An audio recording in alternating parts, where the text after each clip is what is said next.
You can listen to Football for Kids completely ad-free by signing up on Patreon or on Apple Podcast subscription. Hello grown-ups. Are you already starting to think about the summer holidays and how to keep the kids busy? Yeah, I thought you might. Today's podcast is brought to you by Kellogg's Football Camps, a brilliant solution for families looking to keep kids active, having fun and building confidence this summer. With camps for girls and boys aged 5 to 15, Kellogg's are offering over 39,000 free places at sessions hosted by over 70 pro football clubs across the UK. From Colchester to Cardiff, Glasgow to London. It's a great chance for kids to get out, to play football and make new friends over the summer break. To book a free place, just buy a promotional Kellogg's Football Camps pack and scan the QR code to choose a club near you. T's and C's apply, subject to availability. If you're a small business owner, you'll know just what it's like to be the chief everything officer. HR, payroll, employee benefits. Well, Gusto can do all of that for you. Gusto is online payroll and benefits software built for small businesses. It's all in one, remote friendly, and incredibly easy to use. It's quick and simple to switch to Gusto. Just transfer your existing data to get up and running fast. Try Gusto today at gusto.com/lockedonsoccer and get 3 months free when you run your first payroll. That's gusto.com/lockedonsoccer. The world's biggest soccer tournament has arrived and you can trade the entire tournament on Kalshi. On Kalshi, you can trade every match from the opening stage all the way to the final. On Kalshi, you're trading against peers in a live market, meaning there's no house. And as the probability changes, you can buy in and out of your position. For a limited time, download the Kalshi app and use code CUP26 to get $10 when you trade 10. KALSHI, Kalshi. Trade the beautiful game. 18 plus only. Restrictions and eligibility requirements apply. Event contract trading involves risk and may not be suitable for all investors. Prices, values, and available markets may differ from those mentioned. For more information, see kalshi.com/regulatory. I recently got back from a holiday in Belek in Turkey. It was brilliant, but I did spend it looking longingly at the golf courses in the area. In reality, if I'd taken my clubs, I probably would have come back from that family holiday single. It's a brilliant place, stunning beaches, 5-star hospitality in some of the best hotels on earth. But for me, just getting out on those courses would have been the icing on the cake. Search Turkey on TripAdvisor now to book your ultimate golf holiday in the Turkish Riviera.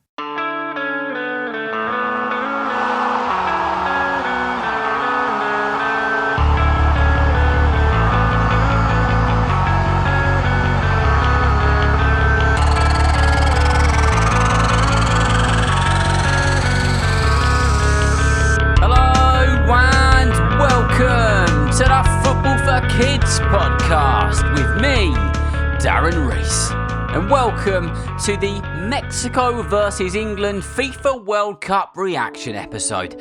Wow. Honestly, where do you even begin? Because all across England, alarms went off just before 1 o'clock in the morning. Kids were rubbing their eyes in living rooms. Grown-ups who may not watch every England match were suddenly standing in front of the televisions, half asleep, half nervous, fully trapped by football's magic spell. But the game was delayed due to severe weather. So England's children stayed awake a little longer, grown-ups made one more cup of tea, and at 2 a.m. in the UK, when most sensible people were dreaming about biscuits, dinosaurs, or being chased by a giant's maths exam, England and Mexico walked out into one of the loudest, strangest, most dramatic World Cup nights this country has ever seen. Now, we're not going to spend ages on 1986, we did that in the preview. You know the ghosts. You know Diego Maradona, you know the hand of God, you know the goal of a century. But here's the thing about ghosts in football. They only stay scary until somebody walks straight through them.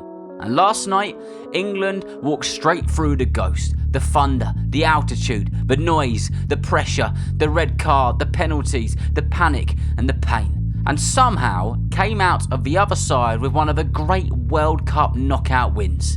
Mexico 2, England 3. Before we even get to the goals, you need to understand what England had just done. Mexico had played 4 matches at this World Cup and won all 4. 4 games, 4 wins, not a single goal had been conceded. Not one. No team had managed to get through them. Mexico had also never lost a World Cup match at their home stadium. 10 World Cup games at the Azteca before England arrived. There were 8 wins, 2 draws and 0 defeats. The stadium, as you know, is 2,240 metres above sea level, which is about 7,350 feet. Imagine playing near the top of the mountain, where the air is thinner, your chest works harder, your legs feel heavier, and even the ball can zip through the sky a little differently. For Mexico, this was home. For England, it was like being asked to do a sprint race while breathing through a tiny straw and being shouted at by more than 80,000 people. Not exactly a relaxing night for the Three Lions. The first big warning came from Raul Jimenez, whose header forced Jordan Pickford into action, and Pickford was already past of history before he even made a save. Because this was his 17th World Cup appearance for England, drawing him level with Peter Shilton for the most by an England men's player. 17 World Cup matches as a goalkeeper. And the weird stat started early too. 56 seconds. That's how long it took for Declan Rice to be booked. And that was the 4th earliest yellow card in World Cup history. 56 seconds. Some people had not even found the remote properly, and Rice was already in the referee's book. Then came the moment which changed everything. The 36th minute. Declan Rice drove forward, Bukayo Saka found space on the right, and Saka delivered the sort of cross that makes strikers and midfielders feel like the ball has arrived with a little gift tag on it. Jude Bellingham arrived at the far post and threw himself at it. A diving header, brave, sharp and perfect. He hit the back of the net. It was Mexico 0, England 1. And that goal was enormous. It was the first goal that Mexico had conceded at the 2026 World Cup. It ended a run of 15 consecutive World Cup first halves in which Mexico had not conceded a goal. 15 of them. Bellingham had not just scored, he had kicked the lock off the Azteca. And then, before anyone had got their breath back, before the crowd could understand what had even just happened, before the commentators could even finish saying, "What a moment," England did it again. 98 seconds later. Not 98 minutes, 98 seconds. A turnover, a surge, Harry Kane involved, and there was Bellingham yet again, arriving like a superhero who had forgotten to wait for the sequel. Bang! Mexico 0, England 2. Jude had scored twice in less time than it takes most people to brush their teeth properly. Bellingham became the first player to score 2 goals at the Mexico City Stadium in a World Cup match since the great Diego Maradona scored twice there for Argentina back in 1986.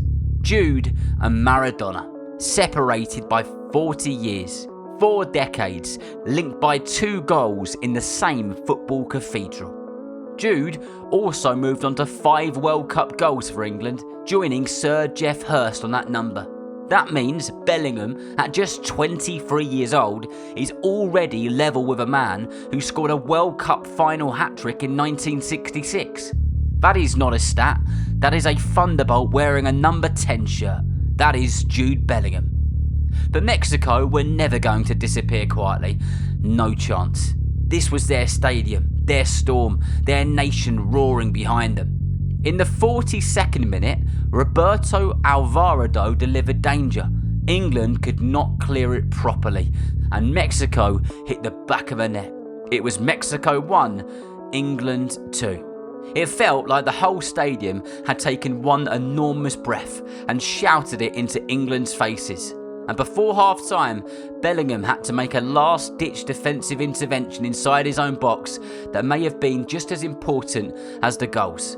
This is the thing about great players. Some nights they win it with mud, tackles and lungs that absolutely refuse to give in.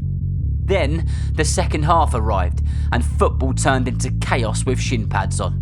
In the 54th minute, Jarell Quansah was sent off after a VAR check for a challenge.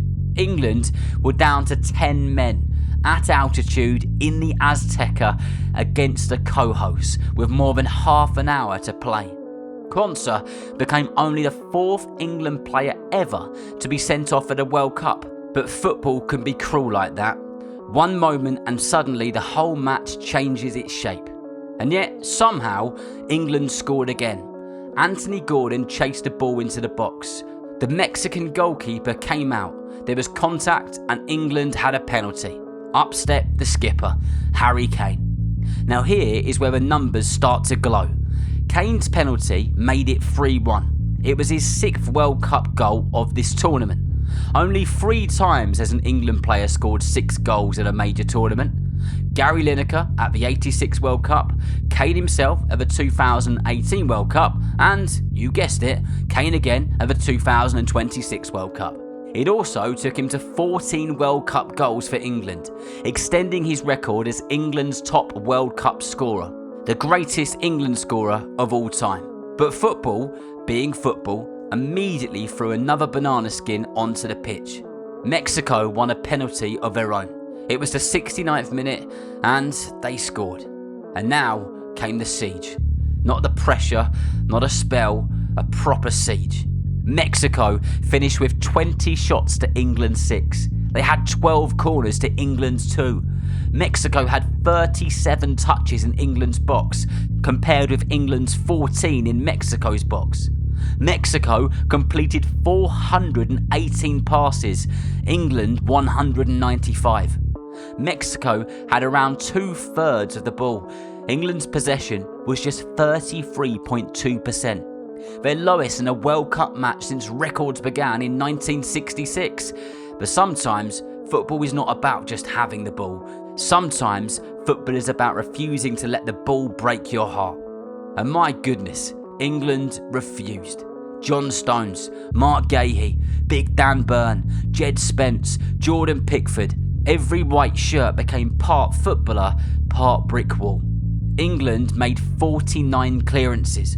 Their most in a World Cup match since the 1990 game against Belgium when they made 54.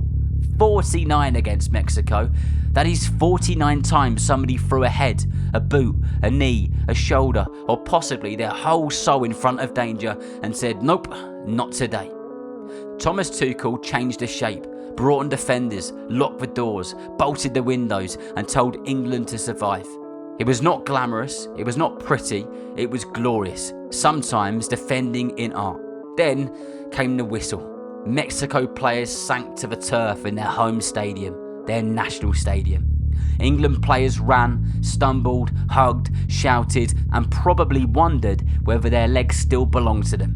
England had beaten Mexico at the Estadio Azteca, the first World Cup defeat Mexico had ever suffered there. England had beaten a host nation in their own storm, in their own fortress, with 10 men. And then came Wonderwall, not as a perfect song, not as a polished performance, not as anything tidy. It came as tired voices in a tired stadium.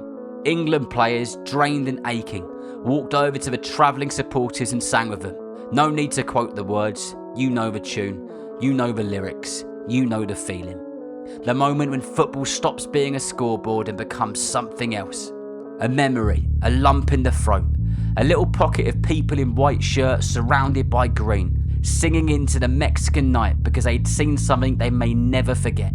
Somewhere in England, kids who had stayed awake far too late were watching with blankets around their shoulders. Grown-ups had tears in their eyes and pretended they just yawned. And the hairs on the backs of necks stood up. Because this is what football can do. It can drag you through the storms and make you sing at the end.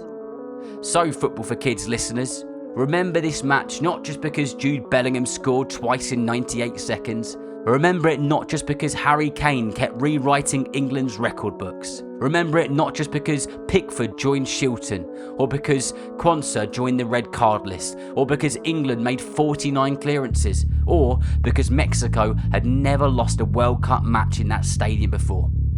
Remember it because it showed something important. Football is not always about being perfect. It's about courage when the noise is against you. And my goodness was the noise against them last night. It's about doing your job when your lungs are burning. It's about your teammate making the tackle, your goalkeeper making the save, your captain scoring the penalty, your defenders heading away one more cross. And for every kid listening, here is the bit you need to carry into the garden, the park, the playground, and your next match. You do not have to be the biggest, you do not have to be the loudest, you do not have to have everything easy. Some nights the storm will come, some days the pitch will feel too big, some moments you'll be tired, scared, outnumbered, or under pressure. But if you keep going, if you listen, if you work, if you help your team, if you believe for one more second than the other side, something amazing can happen. England went to the Azteca and found the Wonderwall at the end of the storm. And maybe one day, if you keep working your socks off, if you never give up, if you keep loving this brilliant, ridiculous, beautiful game, somewhere, under some floodlights, someone might be singing your name too. And remember, if you know someone who loves football just as much as you do, then please tell them about the Football for Kids podcast. And whether you're playing football soon, watching it on the telly, or pitchside, I hope that you enjoy the game. See you next time.